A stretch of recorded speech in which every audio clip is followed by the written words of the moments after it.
Hello viewers, খাওয়া হবে জমজমাট চ্যানেলে স্বাগতম জানিয়ে আজকে রেসিপি শুরু করতে চলেছি। শীতের ফুলকপি দিয়ে আজকে বানিয়ে নিয়েছি ফুলকপির রেজালা। দারুণ স্বাদের, লুচি পরোটা হোক বা পোলাও, ফুলকপির রেজালা থাকলে খাওয়া তো জমজমাট হতেই হবে। আর এই জমজমাটি খাবারটা জানতে হলে তোমাকেও থাকতে হবে, খাওয়া হবে জমজমাটের সাথে। চলো দেখে নেওয়া যাক কী করে বানিয়েছি এই ফুলকপির রেজালা।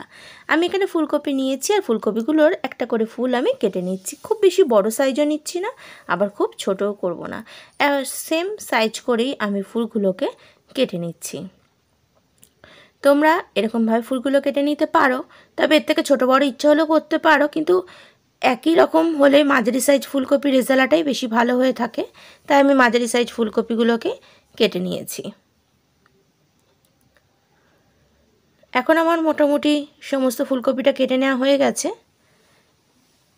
একটা পাত্রের মধ্যে তুলে নিয়েছি ফুলকপিগুলোকে। এদিকে গ্যাসের মধ্যে জল গরম বসিয়ে দিয়ে দিয়েছি। জল গরম হয়ে ফুটতে শুরু করেছে। দিয়ে দিচ্ছি 1 চামচ মতন নুন। নুনটা দিয়ে যদি ফুলকপিটাকে একটু ভিজিয়ে রাখা হয়, তাহলে ফুলকপির ভিতরে যদি কোনো পোকামাকড় থেকে থাকে সেটা বেরিয়ে যায়। আর অনেকটা ফুলকপি খেলে যে গ্যাস হওয়ারও সম্ভাবনা থাকে সেটাও কমে যায়। আমি 2 মিনিট মতন একটু ফুলকপিটাকে ভিজিয়ে রেখে দিচ্ছি। ফিরত আসছি 2 মিনিট পর। এখন আমার ফুলকপিটাকে ভিজানো হয়ে গেছে। এবার এটাকে আমি জল থেকে ছেঁকে তুলে নিচ্ছি।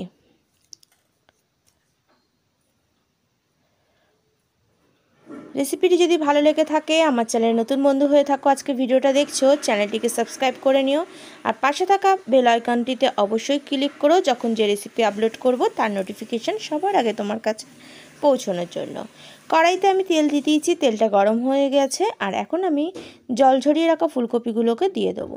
ফুলকপিগুলোকে অল্প নাড়াচাড়া করে একটু ভেজে নেবো, তবে ফুলকপিগুলো খুব বেশি লাল করে ভাজবো না, হালকা করেই ভাজবো, কারণ ফুলকপির রেজালাটা একটু সাদা সাদা হয়ে থাকে, আর যেটা খেতে সাদা থাকলেই ভালো লাগে। তাই আমি হালকা করে একটু ভেজে নিচ্ছি।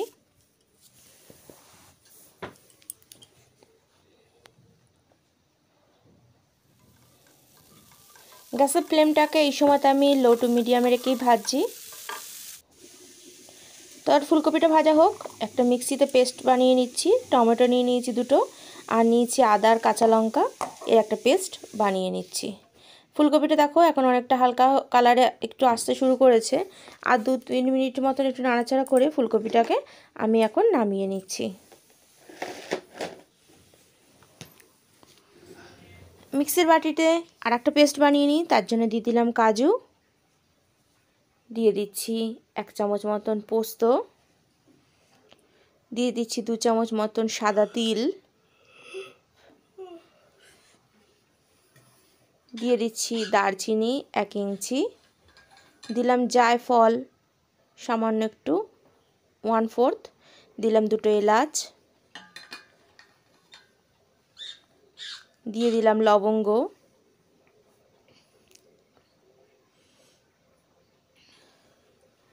আর দিয়ে দিচ্ছি গোলমরিচও দিয়েছি, দিয়ে একটা শুকনো পেস্ট বানিয়ে নিলাম।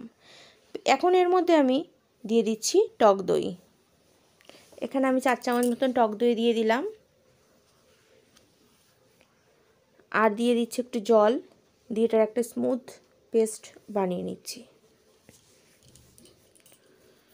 কড়াইতে আবার তেল দিয়ে দিলাম।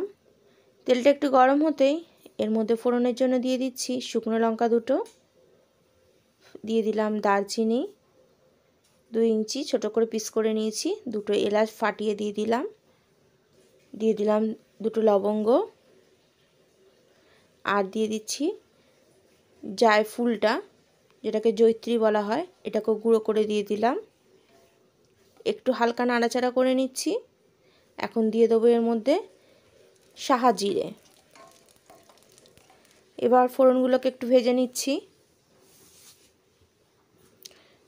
সাহা জিরে দেওয়ার পর সমস্ত ফোড়নগুলো ভেজে নিয়েছি। আর এখন আমি আদা টমেটো লঙ্কার পেস্টটাও দিয়ে দিলাম।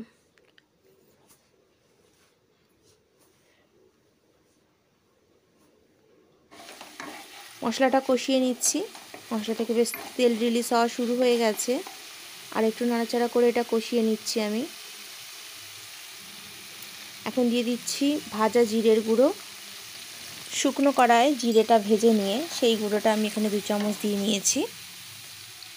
এখন একটু জল দিয়ে দিলাম, দিয়ে মশলাটা এবার কষাবো। মশলাটা কষাতে কষাতে বন্ধুরা যারা আজকের ভিডিওটা নতুন দেখছো চ্যানেলটিকে সাবস্ক্রাইব করে নিও, আর পাশে থাকা বেল আইকনটিতে অবশ্যই ক্লিক করো। যখন যে রেসিপি আপলোড করব চ্যানেলটি থেকে তুমি সেটা সরাসরি দেখতে পাবে। এখন আমি কাজু টক দইয়ের পেস্টটা দিয়ে দিলাম। দেওয়ার পর ভালো করে একটু নাড়াচাড়া করে নিয়ে মশলাটার সাথে মিশিয়ে নিচ্ছি। ততক্ষণ কষাবো যতক্ষণ এর থেকে তেল রিলিজ হচ্ছে। বেশ দেখো এখন তেল রিলিজ হওয়া অল্প অল্প শুরু করেই দিয়েছে। একটু আমি কাশ্মীরি মির্চি পাউডার দিয়ে দিচ্ছি একটা সুন্দর কালার আসার জন্য, তবে এটা অপশনাল, তোমাদের মনে হলে দিতেও পারো কিংবা নাও দিতে পারো। মশলাটা বেশ কষানো হয়ে এসছে, এখন এতে স্বাদ মতো দিয়ে দিচ্ছি নুন। তোমরা তোমাদের স্বাদ মতো নুন মিষ্টিটা অ্যাড করে দিও, আমি আমার স্বাদ মতো নুন চিনি দিয়ে দিলাম। আর যারা একটু ঝাল বেশি পছন্দ করো তোমরা এতে ঝালটাও আর একটু অ্যাড করে দিতে পারো। এখন আমি দিয়ে দিচ্ছি মিক্সি বাটি ধুয়ে জলটা দিয়ে মশলাটা আরও কিছুক্ষণ আমি একটু কষিয়ে নিচ্ছি।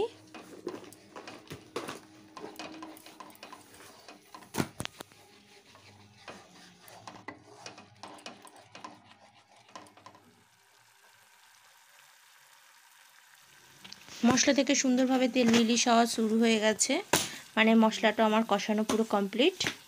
এখন আমি ভেজে রাখা ফুলকপিগুলো এর মধ্যে দিয়ে দিচ্ছি। ফুলকপি দেওয়ার পর সামান্য একটু নাড়াচাড়া করে কষিয়ে নেব আর 2 মিনিট মতন।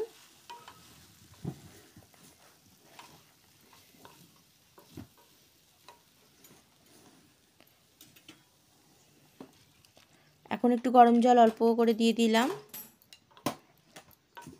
খুব বেশি জল দেবো না, কারণ এটা আমি বেশি ঝোল রাখবো না, একটু মাখো মাখো করবো। ফুলকপির রেজালাটা বেশি ঝোল হলে ভালো লাগে না, একটু মাখো মাখো হলেই এটা বেশি ভালো লাগে। এখন উপর থেকে একটা চাপা দিয়ে দিচ্ছি, দিয়ে এটা রান্না হতে দেবো। বেশ এখন ফুটে উঠেছে, একটু নাড়াচাড়া করে দিলাম, দিয়ে আমি আবার এটাকে একটু চাপা দিয়ে দেবো।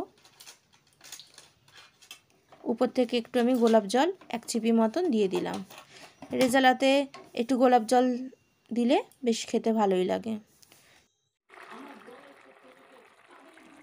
খুব সুন্দর একটা গন্ধ বের হচ্ছে। লুচি পরোটা হোক বা রুটি পোলাও ফ্রাইড রাইস সবার সাথেই রেজালাটা খুবই ভালো লাগে খেতে।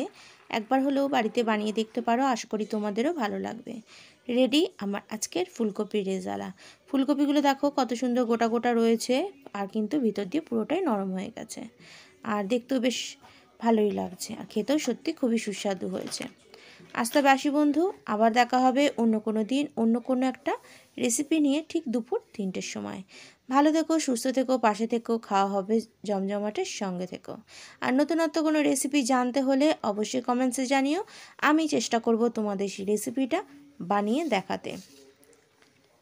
আজকের ফুলকপি রেজালার সাথে আমি পরোটা সার্ভ করেছি, তোমরা অবশ্যই এটা বাড়িতে বানিও আর কমেন্টসে আমাকে জানিও তোমাদের কেমন লাগলো এটা খেতে। ভিডিওটি সম্পূর্ণ দেখার জন্য, শুরু থেকে শেষ পর্যন্ত খাওয়া হবে জমজমাটির সঙ্গে থাকার জন্য তোমাকে জানাই অনেক অনেক ধন্যবাদ। নতুন বছর সবাই খুব ভালো করে কাটিও।